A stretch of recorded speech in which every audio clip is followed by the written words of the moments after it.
നമസ്കാരം. ഇന്ന് നമ്മൾ സംസാരിക്കുന്നത് പാകിസ്ഥാന് അന്താരാഷ്ട്ര തലത്തിൽ നേരിട്ട മറ്റൊരു കനത്ത തിരിച്ചടിയെക്കുറിച്ചാണ്.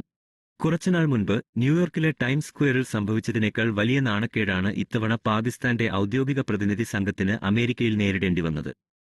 ഇത് ഒരു കാര്യം വ്യക്തമാക്കുന്നു: ഇന്ത്യയെ അനുകരിക്കാൻ പാകിസ്ഥാന് കഴിഞ്ഞേക്കും, പക്ഷേ ഇന്ത്യയുടെ അന്തസ്സും പ്രഭാവവും അവർക്കെങ്ങനെ നേടാൻ കഴിയും എന്നത് വലിയൊരു ചോദ്യമായി അവശേഷിക്കുന്നു. പാകിസ്ഥാന്റെ വിദേശകാര്യമന്ത്രി ബിലാവൽ ഭൂട്ടോയുടെ നേതൃത്വത്തിലുള്ള ഒരു ഉന്നതതല പ്രതിനിധി സംഘം യുഎസിലേക്ക് പോയത് ഇന്ത്യ ലോകരാഷ്ട്രങ്ങൾക്കിടയിൽ ചെയ്തുകൊണ്ടിരിക്കുന്നതുപോലെ തങ്ങളും സമാധാനത്തിന്റെ വക്താക്കളാണെന്ന് വരുത്തിത്തീർക്കാനായിരുന്നു. സമാധാന സന്ദേശം നൽകാനും പ്രത്യേകിച്ച് സിന്ധു നദിയിലെ ജലത്തെക്കുറിച്ചുള്ള പ്രശ്നങ്ങളും ഇന്ത്യ പാക് സംഘർഷങ്ങളും ലോകശ്രദ്ധയിൽ കൊണ്ടുവരാനുമായിരുന്നു അവരുടെ ശ്രമം.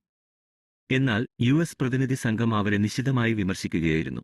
യുഎസ് കോൺഗ്രസ് അംഗം ബ്രാഡ് ഷെർമാൻ പാകിസ്ഥാൻ പ്രതിനിധി സംഘത്തെ, പ്രത്യേകിച്ച് ബിലാവൽ ഭൂട്ടോയെ നേരിട്ട് തന്നെ രൂക്ഷമായി വിമർശിച്ചു.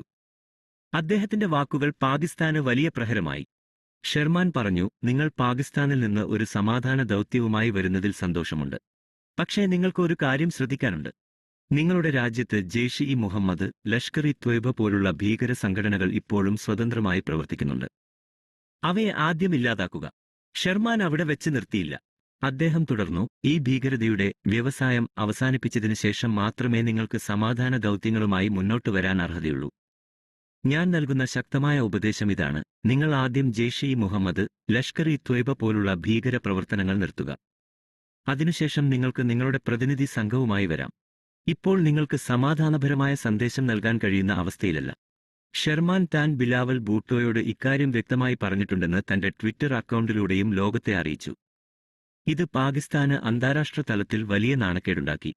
ഇതിനെല്ലാം പുറമെ അമേരിക്കൻ പത്രപ്രവർത്തകൻ ഡാനിയൽ പേളിന്റെ കൊലപാതകത്തെക്കുറിച്ചും ഷെർമാൻ സംസാരിച്ചു. 2002-ൽ പാകിസ്ഥാനിൽ വെച്ച് തട്ടിക്കൊണ്ടുപോയി കൊലപ്പെടുത്തിയ ഡാനിയൽ പേൾ കേസിൽ പ്രധാന പ്രതിയായ ഉമർ ഷെയ്ഖ് ഇപ്പോഴും പാക് ജയിലിൽ സുഖമായി കഴിയുകയാണെന്ന് ഷെർമാൻ ഓർമ്മിപ്പിച്ചു. ഉമർ ഷെയ്ഖിനെ പോലുള്ള ഭീകരരെ ഉന്മൂലനം ചെയ്തതിനു ശേഷം മാത്രമേ പാകിസ്ഥാന് അമേരിക്കയിലേക്ക് പ്രതിനിധി സംഘത്തെ അയക്കാൻ കഴിയൂ എന്നും അദ്ദേഹം കൂട്ടിച്ചേർത്തു. ഡാനിയൽ പേൾ ഷെർമാന്റെ അടുത്ത സഹപ്രവർത്തകനായിരുന്നു എന്നതും ഈ വിഷയത്തിൽ അദ്ദേഹത്തിന്റെ പ്രതികരണത്തിന്റെ തീവ്രത വർദ്ധിപ്പിച്ചു. ബ്രാഡ് ഷെർമാൻ മറ്റൊരു പ്രധാന കേസിലേക്കും വിരൽ ചൂണ്ടി: doctor Shakeel Afridi case. Osama bin ലാദനെ കണ്ടെത്താൻ സിഐഎ സഹായിച്ച വ്യക്തിയാണ് ഡോക്ടർ ഷക്കീൽ അഫ്രീദി. ഒസാമ ഒളിച്ചിരുന്ന അബോട്ടാബാദിലെ വീട്ടിൽ നിന്ന് DNA ശേഖരിക്കാൻ പോളിയോ വാക്സിൻ പരിപാടിയുടെ മറവിൽ സിഐഎ സഹായിച്ച വ്യക്തിയായിരുന്നു അദ്ദേഹം. ഒസാമ ബിൻ ലാദനെ കൊലപ്പെടുത്തിയതിനു ശേഷം ഡോക്ടർ ഷക്കീൽ അഫ്രീദി സിഐഎ സഹായിച്ചെന്ന് പാകിസ്ഥാൻ അധികൃതർ മനസ്സിലാക്കുകയും അദ്ദേഹത്തിനെതിരെ രാജ്യദ്രോഹ കുറ്റം ചുമത്തി ജയിലിൽ അടക്കുകയും ചെയ്തു.